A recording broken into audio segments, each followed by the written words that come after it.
नमस्कार श्री सम्पूर्ण दर्शकबिनहरूलाई स्वागत गर्न चाहन्छु सत्य बाटो अनलाइनमा। विशेष व्यक्तिको साथमा आज म उपस्थित भएको छु श्याम कुलुङ। उहाँ हुनुहुन्छ चिरपरिचित व्यक्ति अनि आदरणीय व्यक्ति हुनुहुन्छ पण्डित माधव उपाध्याय। उहाँको किताब त धेरैले हामीले पढेका छौँ। जुन किताब छ वेदान्तलाई निहाल्दा ख्रीष्ट येशूको दर्शन भन्ने पुस्तक धेरैको लागि उपयुक्त अनि अति नै मन छुने अनि सत्य तथ्य कुरा जुन किताब लेख्नु भएको थियो उहाँले। आज उहाँले कल्पना गरेर एउटा उपन्यास अनि एउटा दन्त्य कथा लेख्नु भएको होइन। धेरैभन्दा धेरै शास्त्रलाई पढेर बुझेर उहाँले त्यसबाट निकाल्नु भएको सत्य कुरा जुन किताब यहाँ हामी देखाइरहेका छौँ। धेरैजनाले पढिसक्नु भएको छ। तर त्यो जुन पहिलाको वेदान्तलाई निहाल्दा ख्रीष्टको दर्शन भन्ने किताब भन्दा अलिकति फरक अनि कलर पनि फरक अनि मोटो पनि छ। यस विषयमा म तपाईँहरूमा आज स्पष्ट पार्न चाहन्छु किनभने उहाँ आज सँगै मसँग हुनुहुन्छ। त्यसैले विशेष त स्वागत गर्न चाहन्छु। दाजु स्वागत छ तपाईँलाई। धन्यवाद तपाईँलाई। तपाईँको यो किताब वेदान्तलाई निहाल्दा ख्रीष्ट येशूको दर्शन भन्ने किताब अलिकति फरक किसिमको कलरमा अनि अलिक मोटो पनि पाइरहेको छौँ। यसबारे अलिकति स्पष्ट पारिदिनुहोस् न। धन्यवाद। यो पुस्तक सम्बन्धी मैले केही भन्नुपर्दा यो 1999 नोभेम्बरमा यो पुस्तक सानो अवस्थामा मैले मेरो जीवनमा ख्रीष्ट येशूमा मैले विश्वास गरेपछि त्योभन्दा अगाडिको जीवनमा मैले वैदिक दर्शन वैदिक धर्मशास्त्रलाई अध्ययन गरेको कुराहरूलाई सङ्कलन गरेर अनि परमेश्वरको वचन बाइबल र वेदलाई मैले तुलनात्मक ढङ्गले अध्ययन गरेँ र वेदले चिनाएको येशू ख्रीष्ट सम्बन्धी मैले यस पुस्तकमा प्रस्तुत गरेको छु। मेरो प्रचारको थिम नै वेदले चिनाएको येशू हुन्छ। अनि यहाँ वैदिक दर्शनभित्र ख्रीष्ट येशूको बारेमा कहाँ कहाँ कसरी उल्लेख गरिएको छ मैले धेरै अनुसन्धान गरेँ र त्यहाँ लेखिएका वैदिक दर्शनभित्र भएका ती ख्रीष्ट येशू सम्बन्धी ख्रीष्ट येशूको बारेमा प्रत्यक्ष अप्रत्यक्ष रूपमा मैले धेरै कुराहरू पाएपछि यो कुरा चाहिँ मैले मात्रै जानेर होइन, हाम्रा मानिसहरूले मेरा आफ्ना मानिसहरूले समस्त नेपालीले क्रिस्चियन होस् अक्रिस्चियन होस् हरेकले यो कुरो जानुन् र जसरी मैले वेदले चिनाएको येशूलाई पाएर मेरो उद्धार भयो, ख्रीष्ट येशूले मेरो उद्धार गर्नुभयो, मेरो पापको क्षमा गर्नुभयो र वेदान्त दर्शनभित्र ख्रीष्ट येशूलाई पनि पाइन्छ भन्ने कुरा सत्य र तथ्य सङ्कलन र प्रमाण सहित यो पुस्तक मैले लेखेको हो। जुन तपाईँले पहिला निकाल्नु भएको थियो होइन, अहिले फेरि दोस्रो आएको छ। यसमा सेम त्यही किताब छ या कस्तो के हो? अलिक मोटोमा आएको छ, फरक चाहिँ के छ त? पहिला मेरो सङ्कलन थोरै थियो, मेरो मसित कतिवटा सामग्री पनि थोरै थिए, त्यस कारणले पुस्तक पनि सानो नै थियो। तर अहिले मैले ती कुराहरूलाई पछि गएर बिस्तारै बिस्तारै त्यो मेरो एउटा पुस्तक लेखेर त्यतिमै सीमित गर्न चाहिनँ, किनभने धेरै मानिसहरूले पुस्तक पढे। सानो जब पहिलोचोटि पुस्तक निक्लियो र यो पुस्तक सम्बन्धी धेरै खुल्दुली भयो। कतिले सकारात्मक कमेन्ट गरे, कतिले नकारात्मक कमेन्ट गरे। न्युजपेपरमा यो पुस्तकको बारेमा निस्कियो, धेरैले यसलाई राम्रो पक्षमा राम्रो कुरा गरे, कतिले नराम्रो पक्षमा नराम्रो विचारले न्युजपेपरमा पनि आयो। त्यसले गर्दाखेरि चाहिँ यो पुस्तक बहुचर्चित भएको कारणले यसलाई मैले फेरि पुनः प्रिन्ट गर्दै आएँ र अहिले चाहिँ यो पुस्तकको यो रूपरेखा, यसको डिजाइन, कलर सबै कुरो अलग भएको कारण चाहिँ धेरै कुराहरू छन्। जसरी पुस्तकको डिजाइन अलग भएको छ त्यसरी लेख शैली र अरू कतिवटा थप जानकारी पनि मैले यस पुस्तकमा राखेको छु।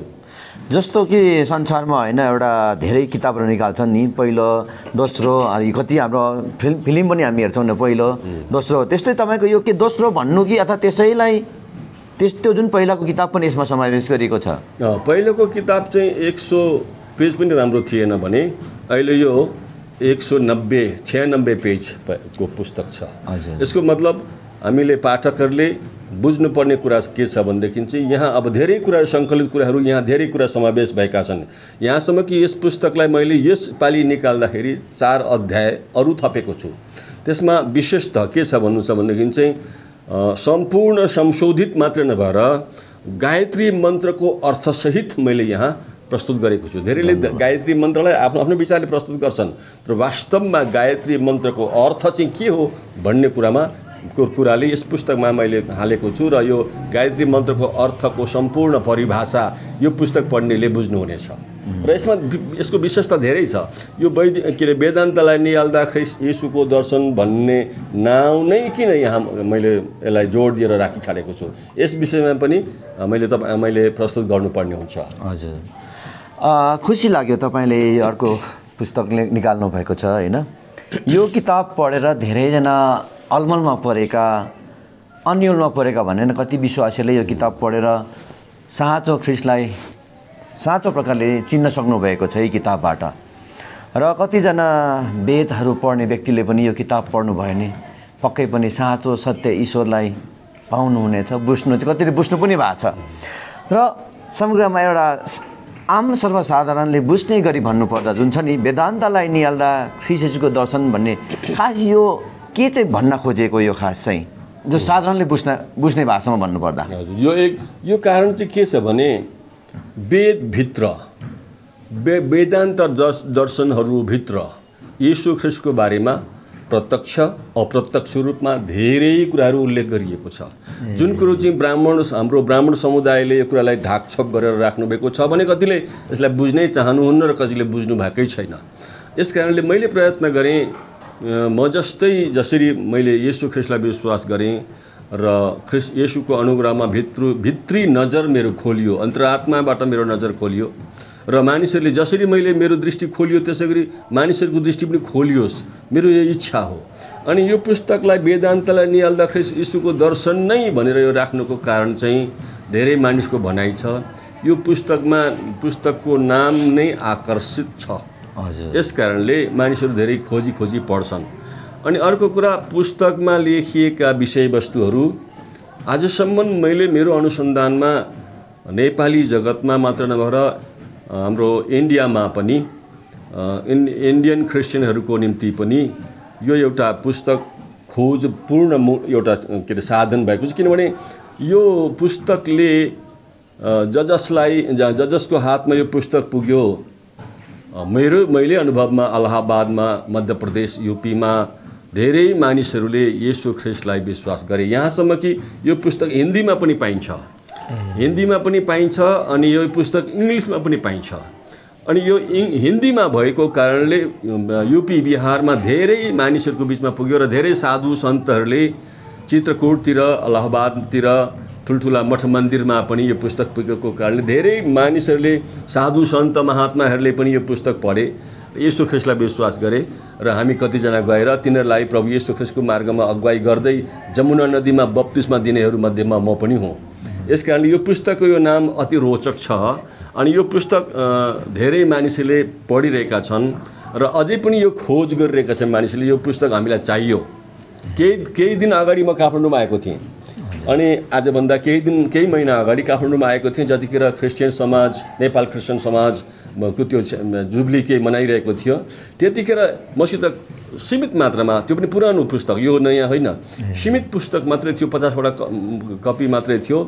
अनि एकजना बिक्री गरिदिने भाइले बेचिदिँदै हुनुहुन्थ्यो। बेच्दै त्यहाँ 2-4वटा बिक्री गर्दै एकजना बुढी आमाले आएर त्यो पुस्तक नचल यो कहाँ बल्ल आइपुगेछ भनेर उहाँले समात्नु भएर यो म लान्छु, भयो अरू कसैलाई नदियो भनेर उहाँले पुस्तक त एकदमै आफ्नो जस्तै गरेर उहाँले लानुभयो र सबै त्यहाँ पैसा तिरेर।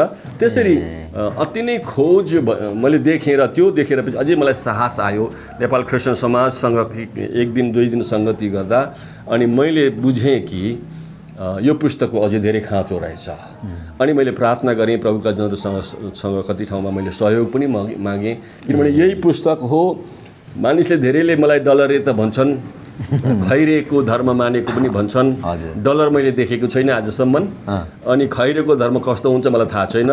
ख्रीष्ट येशू मेरो उद्धारकर्ता हुनुहुन्छ मलाई थाहा छ। तर यो पुस्तक लेखेपछि मैले एउटा ठुलो सहयोग पाएँ। धेरै मानिसहरूले, मित्रहरूले, मेरा शुभचिन्तकहरूले पुस्तक पढिदिनु भयो अनि यसलाई किनिदिनु भयो। फलस्वरूप म यो पुस्तक मेरो कमाइ खाने भाँडो पनि भएको छ। मेरो परिवार धान्ने, मेरा केटाकेटी पाल्ने, मेरा छोराछोरी पाल्ने एउटा ठुलो माध्यम पनि भएको छ। यस कारणले यो पुस्तकको खोजी धेरै भएको कारणले चाहिँ मैले यो पुस्तकलाई सम्पूर्ण डिजाइन नयाँ बनाएर अनि धेरै कुराहरू थपेर फेरि पनि प्रकाशन गरेको हुँ। भन्नको मतलब सिधा भन्नुपर्दा वेदान्तलाई निहाल्दा भनेको चाहिँ वेदहरू पढ्दा बुझ्दा चाहिँ होइन ख्रीष्ट येशूको दर्शन पाउनु भयो, यही नै भन्न खोज्नु भएको। यही हो। तपाईँ एउटा आफैले पनि भन्नुभयो होइन अस्तिको भिडियोमा, म चाहिँ एउटा मन्दिरमा जन्मिएको एउटा पण्डितको छोरा, एउटा पण्डित हुनुहुन्छ होइन। तपाईँ जस्तो व्यक्तिले आज यसरी ती वेदहरूलाई निहालेर पढेर अहिले बाइबल पढ्नु भएको छ। हजुर। कति पण्डितहरूले तपाईँलाई अनि कति ती हाम्रो होइन शास्त्र पढ्ने, वेदहरू पढ्ने अनेक धर्मशास्त्र छ नि त होइन, ती पढ्ने व्यक्तिले कहीँ कतै तपाईँलाई नराम्रो त भनेको छैन? मानिसको विचार हो, आफ्नो आफ्नो विचार हो, त्यो मौलिक अधिकार पनि छ। राम्रो भन्ने, नराम्रो भन्ने। अब बुझे भने पुस्तक पढेर त्यसको महत्त्व बुझे भनेदेखि त नराम्रो भन्ने मान्छे त मैले कम्ती नै पाएँ। कति मान्छे यस्तो हुन्छ नि, नपढ्नेहरू हुन्छ नि त, कति नपढ्ने र हावादारी हाम्रो वेद चाहिँ हो ठिक हो भन्ने कुराहरूले त पक्कै पनि भित्री नबुझ्ने त तपाईँले विरोध पनि गरे होला होइन। हजुर, हावादारी कुरामा लाग्नेहरूले चाहिँ यसले हाम्रो धर्म बेचेर खायो, धर्म बेचु आओ पनि भन्छन्। धर्म पनि बिक्री हुने वस्तु हो र? हजुर, त्यो त कहिले पनि होइन, मानिसको आफ्नो विचार हो। तर यो पुस्तकले धेरै हाम्रो वैदिक सनातन धर्ममा आस्था राख्ने हाम्रा दाजुभाइहरू ब्राह्मण समाजमा पनि नयाँ काम गरेको छ। धेरै ब्राह्मणहरूले यो पुस्तक पाएर येशू ख्रीष्टको शरणमा आउने ठुलो बाटो सजिलो खोलिएको छ। र तपाईँ एउटा होइन संसारमा शरीरमा छौँ अझै पनि, तपाईँ संसारमा ख्रीष्टलाई जबसम्म पाउनु भएन, बाइबल जबसम्म बुझ्नु भएन, पढ्नु भएन नि, त्योभन्दा अगाडि तपाईँको एउटा थियो नि सम्मान, एउटा अब पण्डित जस्तो व्यक्तिको होइन, तपाईँले कति ठाउँमा भन्नुभएको छ पूजनीय, तपाईँले एउटा भगवान्को रूपमा तपाईँलाई पुज्थे। आचार्य देवो भव भन्छन्, त्यसरी नै मलाई मान्छेले धेरै आचार्यको रूपमा पूजा गर्थे, सबले पूजा गर्थे। तपाईँको खुट्टा धोएर खुट्टाको पानी पनि खान्थे, तपाईँलाई फुलमालाले सम्मान गर्थे। तर आज ख्रीष्टमा आएर त ती सम्मान पक्कै पनि छैन, त्यो किसिमको त छैन नै होइन। मलाई कस्तो लाग्छ कहिलेकाहीँ, मलाई सम्मानको मानिसले गरेको सम्मान भन्दा परमेश्वरको वचनमा लेखिएको छ। यहाँ यूहन्नाको सुसमाचार 5 अध्यायको 44 पदमा, तिमीहरू मानिसको सम्मान चाहन्छौ, तर परमेश्वरले तिमीलाई जुन सम्मान दिँदै हुनुहुन्छ त्यो कुछ तिमीहरू जान्दैनौ भनेर प्रभुले भन्नुभएको छ। ठिक त्यसै गरी मानिसले दिएको सम्मान त आज मलाई मन परुन्जेल सम्मान गर्छ, भोलि त्यही मान्छेले मेरो बदनाम पनि गर्न सक्छ। मानिसमाथि मैले भरोसा गर्नु हुँदैन, सो सबैलाई थाहा भएको कुरा हो। तर परमेश्वरको अनुग्रह संसारमा सबैभन्दा ठुलो दौलत रहेछ। अनि परमेश्वरको अनुग्रह येशू ख्रीष्टमा विश्वास गर्दा मैले जो कुरो पाएँ, संसारका मानिसहरूले गरेको सम्मान मेरो लागि केही पनि होइन। किनभने जसले मलाई आज सम्मान गर्छ तिनी मानिसले मलाई मेरो बदनाम पनि गर्न सक्छ। र आज धेरै मानिसहरू त्यसरी बदनाममा पनि परेका छन्। केही दिन सम्मान पाए, आफ्नो जीवनशैली सही ढङ्गले जिउन नसक्दा सम्मान त होइन, अहिले अपवादको रूपमा पनि मानिसहरू अपवादको महाजालमा पनि फसेका मैले देखिरहेको छु। र परमेश्वरले त्यस्तो हुनुबाट मलाई बचाउनु भयो। म परमेश्वरको राज्यको नागरिक हुन पाएँ ख्रीष्ट येशूलाई विश्वास गर्दा। त्योभन्दा ठुलो सम्मान मेरो लागि अरू केही पनि होइन। धन्यवाद, यति नै राम्रो कुरा हो। र अर्को कुरा चाहिँ के छ भन्दाखेरि जस्तो धेरै धर्मशास्त्रहरू छन् संसारमा होइन, अनि एउटा छ बाइबल, जो धर्मशास्त्र नै हामी भन्छौँ होइन, पवित्र बाइबल छ। कुनै पनि शास्त्रले नराम्रो गर भनेको त कहीँ पनि पाउँदैनौँ। हरेक शास्त्रमा राम्रै गर, अरूको भलाइ नै गर भन्ने कुरा पाउँछौँ होइन। तर के चाहिँ फरक छ त, जस्तो अरू शास्त्र र बाइबलमा चाहिँ के चाहिँ फरक छ? मेन पोइन्ट चाहिँ के छ तपाईँले एकदमै राम्रो, यो विषय साँच्चै नै गहन र एकदमै महत्त्वपूर्ण विषय हो। यहाँ मसित संस्कृत बाइबल छ। धेरै मान्छेले संस्कृत बाइबल भएको पनि थाहा छैन। यहाँ मसित संस्कृत बाइबल छैन। यहाँ छ यसरी, यो नयाँ नियम बाइबल हो। अनि यो चाहिँ मैले हेर्दा परमेश्वरको वचन जब बाइबल मैले पढेँ र मैले बालककालदेखि नै वैदिक सनातन धर्मग्रन्थलाई त पढेकै हुँ। धर्मग्रन्थ धर्मशास्त्र त्यसलाई भनिन्छ, धर्मगुरुहरूले लेख्छन्। धर्मगुरुले लेखेकोलाई चाहिँ धर्मशास्त्र भनिन्छ। त्यसलाई फेरि पनि यदि सही प्रकारले त्यसलाई के अरे रचना गरिएको छैन भने, गरिएको रहेनछ भने फेरि त्यसलाई अदल बदल गर्न सकिन्छ, त्यसलाई थप्न सकिन्छ, घटाउन सकिन्छ, सबै थोक गर्न सकिन्छ, त्यसलाई रद्द गर्न पनि सकिन्छ। तर परमेश्वरको यो वचन चाहिँ धर्मगुरुले ज्ञानद्वारा लेखिएको होइन। यो चाहिँ स्वयं परमेश्वरको वचन हो अनि यो परमेश्वरको आत्माद्वारा मानिसहरूलाई प्रेरणा गरेर लेख्न लगाइयो। यसकारणले जो लेखियो लेख्ने मान्छेले नै यो लेखेको कुरालाई बुझ्न गाह्रो पर्यो। यसकारणले यो परमेश्वरको वचन हो, यो धर्मशास्त्र होइन। धर्मगुरुले धर्मशास्त्र लेख्छन्, यो परमेश्वरको वचन चाहिँ पवित्र आत्माद्वारा मानिसको उद्धारको लागि लेखियो। यसकारणले यो वचन चाहिँ परमेश्वरको वचन बाइबललाई चाहिँ म उद्धारको मार्ग, परमेश्वरको वचन उद्धारको मार्ग, जीवनको वचन, मृत्युपछिको जीवनको कुराहरू यहाँ पाइन्छ। यसकारणले मैले यसरी जब वैदिक सनातन धर्म र बाइबलको यसरी भिन्नता पाएपछि होइन, मलाई ज्ञान त चाहिन्छ। वैदिक दर्शनले मलाई ज्ञानी बनायो अनि ईश्वर खोज्ने प्रेरणा दियो। यसकारणले म वैदिक दर्शनलाई मान्न आदर गर्छु। यहाँ यस्तो लेखिएको छ, पछाडिबाट मैले यहाँ लेखिराखेको छु, न धर्मस्य खण्डनार्थे जगति जातोहम धर्मस्य परिपूर्तिरेव मे अवतार हेतु। म कुनै धर्महरूलाई होच्याउन दोष लगाउनको लागि आएको होइन, तर ती धार्मिक विधानमा भएका अधुरा कुराहरूलाई पूर्ण गर्नको लागि आएको हुँ भनेर ख्रिस्ट येशूले भन्नुभयो। यसकारणले मैले पनि अहिले ख्रिस्ट येशूलाई विश्वास गर्दा धर्म परिवर्तन गरेको होइन। मेरो जीवन, मेरो स्वभाव, मेरो त्यो भित्री तृष्णालाई तृप्त गर्ने, मेरो जीवन र मेरो स्वभावलाई परिवर्तन गर्न सक्ने शक्ति भएको यो परमेश्वरको वचन येशू ख्रिस्टको जीवनीले मेरो जीवनमा परिवर्तन आएको छ। यसकारणले धर्मशास्त्र आफ्नो ठाउँमा छ, त्यसले मलाई आस्तिक बनायो, ईश्वर खोज्ने प्रेरणा दियो। त्यसलाई मैले मेरो एउटा गाईले घाँस दिँदा थलामा दिँदाखेरि छानी छानी मिठो मिठो खाए जस्तै मैले त्यसलाई अनुसन्धान गरेँ, त्यसलाई मैले मनन गरेँ। त्यहाँबाट म ईश्वर खोज्ने प्रेरणा मैले पाएँ, सत्य खोज्नको लागि मलाई त्यहाँबाट प्रेरणा दियो। मेरो मरुभूमि जस्तो हृदय त्यो नास्तिक हुनुबाट म बाँचेँ। वैदिक दर्शनलाई म आदर गर्छु यसकारणले। अनि पछि गएर मैले खोज्दै मनन गर्दै जाँदाखेरि मलाई नास्तिक हुनुबाट बचाउने त्यो धार्मिक मार्गमा मलाई डोर्याउँदै ल्याएर ख्रिस्ट येशूको शरणमा पुर्याउने चाहिँ वैदिक दर्शन हो। यसकारणले गलाती 3 अध्याय पवित्र वचन बाइबलमा लेखिएको छ। गलातीको पुस्तक 3 अध्यायको 23 र 24मा धार्मिक विधानले मानिसलाई डोर्याउँदै प्रभु येशू ख्रिस्टको शरणमा पुर्याएको छ र प्रभु येशू ख्रिस्टको चरणमा पुगिसकेपछि मान्छेको खोजको अन्त हुन्छ, टुङ्गो लाग्छ भन्ने कुराहरू चाहिँ हामी पाउँदछौँ। त्यसै गरी नै मलाई वैदिक सनातन धर्मले डोर्याउँदै प्रभु येशू ख्रिस्टको शरणमा पुर्याएको हो। प्रभु येशू ख्रिस्ट सारा संसारको उद्धारकर्ता र मेरो उद्धारकर्ता पनि हुनुभएको। जस्तो मैले चाहिँ अब अरू शास्त्र पढेको छुइनँ बाइबल बाहेक होइन, जस्तो बाइबलमा त सुरु र अन्तको कुरा पाउँछौँ, अनि मान्छेको पनि जन्म अनि मृत्यु पश्चात कहाँ जान्छ भन्ने कुरा जुन छ होइन, उद्धार मुक्तिको कुरा पाउँछौँ। त्यही कुरा चाहिँ अरू शास्त्रमा चाहिँ जस्तो हुन्छ नि होइन, मान्छेको मृत्यु पश्चात के हुन्छ, कहाँ जान्छ भन्ने कुरा चाहिँ कस्तो पाइन्छ अरू शास्त्रमा चाहिँ? शास्त्रले नै भन्छ सपापी नरके यान्ति भनेर, अनि शास्त्रले पापी छौ भनेर भन्दछ। तर पापबाट पापोहम पापकर्माहम, म बारम्बार यही कुरा भनिरहेको हुन्छु, पापोहम पापकर्माहम पापात्मा पाप सम्भव त्राहि माम पुण्डरीकाक्ष सर्व पापहरू हर। अनि पवित्रो वा सधैँभरि बिहान बेलुकै ब्राह्मणले एउटा पुजारीले गर्नुपर्ने कर्तव्य हो आफैलाई चोखो राख्नु अनि पापबाट बाँच्नको लागि पापबाट भाग्नु।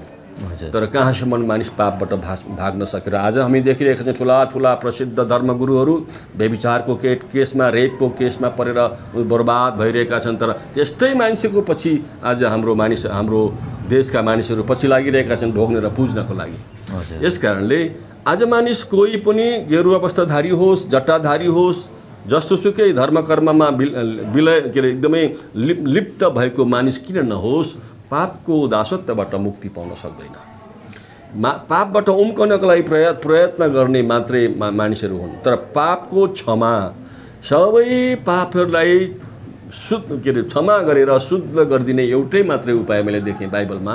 परमेश्वरको वचन पहिलो यूहन्नाको 1 अध्यायको 7 पदमा लेखिएको छ, परमेश्वरका पुत्र येशूको रगतले हामीलाई सबै पापबाट शुद्ध पार्छ। अनि यहाँ लेखिएको यो वचन केवल किताबी मात्रै होइन रहेछ, परमेश्वरको वचनमा जसले विश्वास गर्छ, मैले जसरी विश्वास गरेँ, येशू ख्रिस्टको पवित्र रगतले धोइएको, परमेश्वरकै नजरमा धर्मी र पवित्र ठहराइएको अनुभव मैले गरेको छु। म आफै ब्राह्मणको छोरा पण्डित भए तापनि म पण्डित हुँ, ब्राह्मणको छोरा हुँ भनेर मैले प्रमाण गर्नको लागि सधैँभरि असल कर्म गर्नुपर्छ, सधैँभरि नुहाई धुवाई गरेर चोखो नितो जीवन बिताउनुपर्छ। तर आज गरेको चोखो नितोले भरि पुग्दैन। यसकारणले यो सधैँभरि गरिरहने असल कर्म मात्रै रहेछ। तर परमेश्वरको दृष्टिमा शुद्ध ठहरिनको लागि उहाँको आज्ञा शिरोधार्य गर्नुपर्छ। उहाँको आज्ञा छ अहमैव पन्थ्या, प्रभु येशू ख्रिस्ट भन्छ म सत्य जीवनको बाटो हुँ भनेर। येशू ख्रिस्टलाई पछ्याउने परमेश्वरको दृष्टिमा धर्मी ठहरिँदो रहेछ।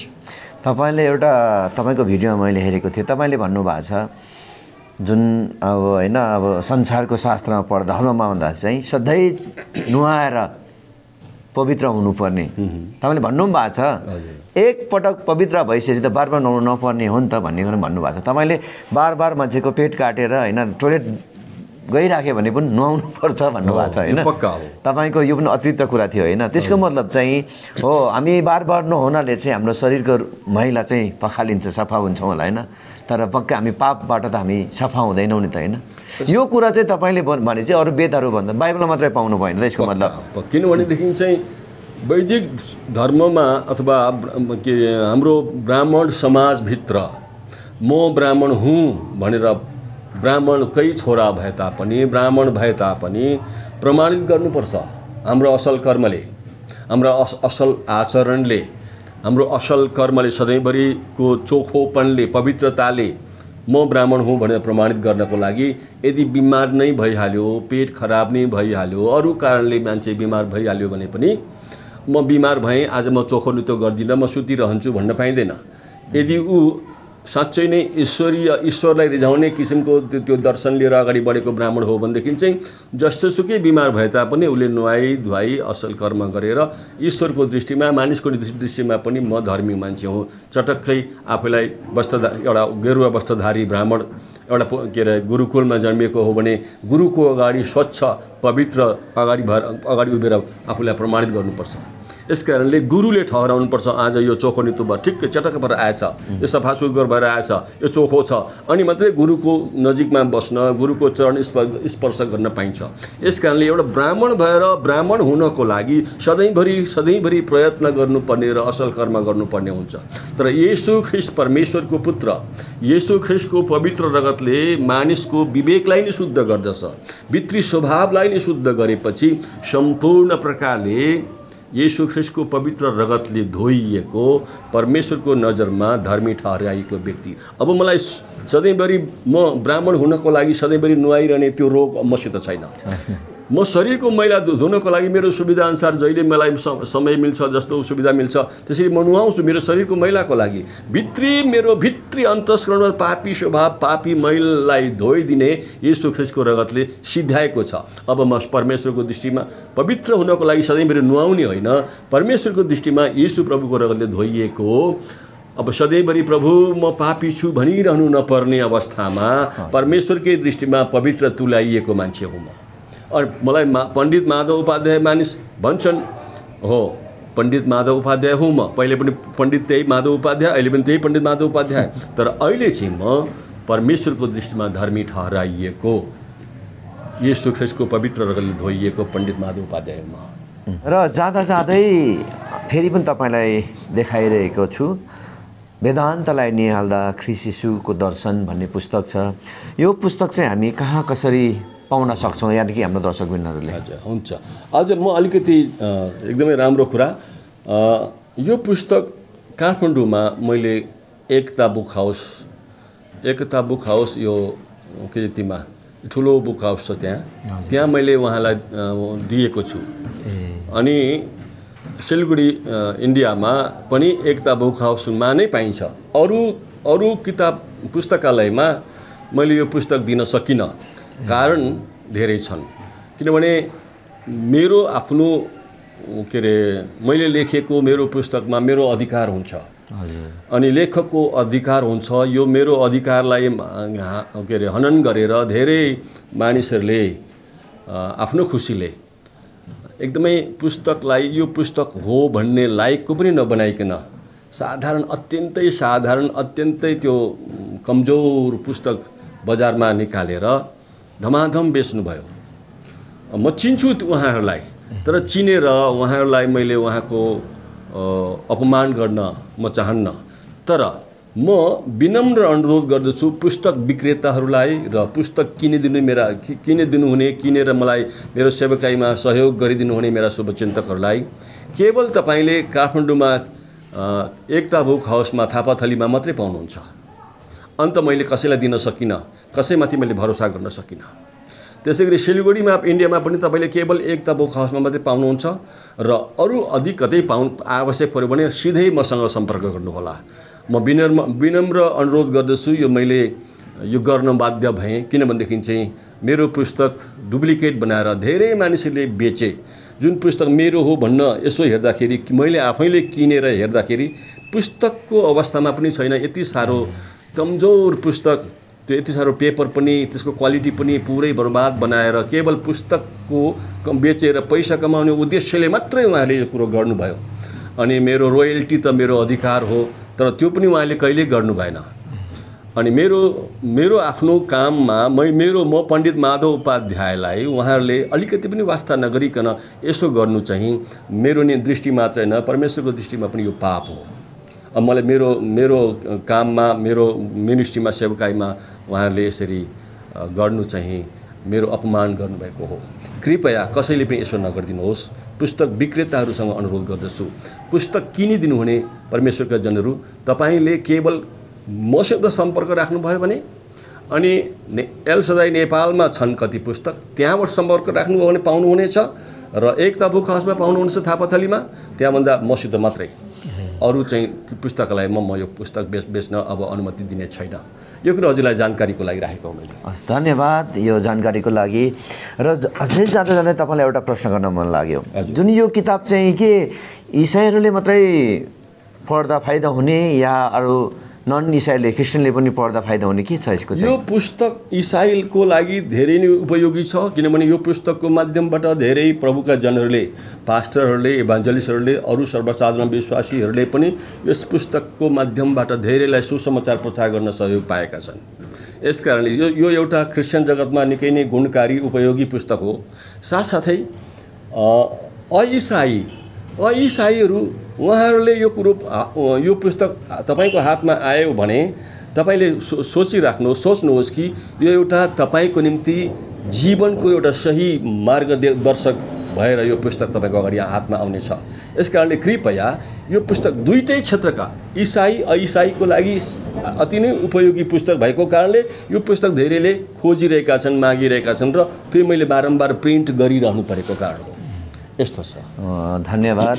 र यो पुस्तक तपाईँहरूलाई, हाम्रो कसैलाई पनि पढ्ने अनि ज्ञान लिने मन छ, इच्छुक हुनुहुन्छ भने सत्य बाटो अनलाइन मार्फत म श्याम कुलुङलाई सम्पर्क गर्नुभयो भने पनि हुने र सक्नेसम्म तपाईँलाई उपलब्ध गराउने म पनि बाचा गर्दछु। र विशेष गरी त हजुरलाई यो समयको लागि अनि यो जानकारीको लागि धेरै धेरै धन्यवाद दिदी। धन्यवाद, हजुरले पनि मौका दिनुभएको लागि धेरै धन्यवाद। हामी बिदा माग्छौँ। हस्त, धन्यवाद। जय मसीह। जय मसीह।